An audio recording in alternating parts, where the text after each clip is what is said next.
Hay nako mga tao talaga, nilalait yung insurance sa pinopromote ko dito sa TikTok. Ito, good luck daw kung aabot ka pa ng 100 years old. Tandaan guys, yung pinromote ko na Vibrant Critical Illness na 6 times kang pwedeng makapag-claim ng health insurance or critical illness na kapag nagkaroon ka ng malubhang sakit ay makukuha ka. Hindi mo kailangang hintayin mag 100 years old. Ha?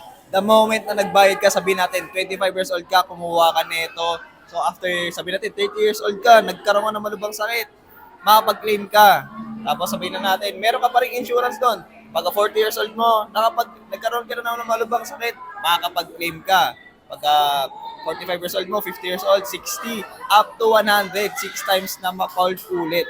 So, ibig sabihin, hindi mo hintay na 100 para makinabang ka dito. The moment na nagbayad ka, the moment na magkaroon ka ng sakit, mag-claim ka, doon ka makikinabangan. Maganda to na hanggang 100 years old. Yung iba kasi hanggang 60 years old lang, hanggang 50 years old lang.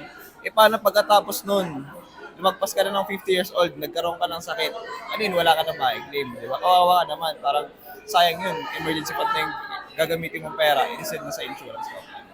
So yun guys, kung may tanong pa kayo sa insurance, sabihin nyo lang sa akin, let's go!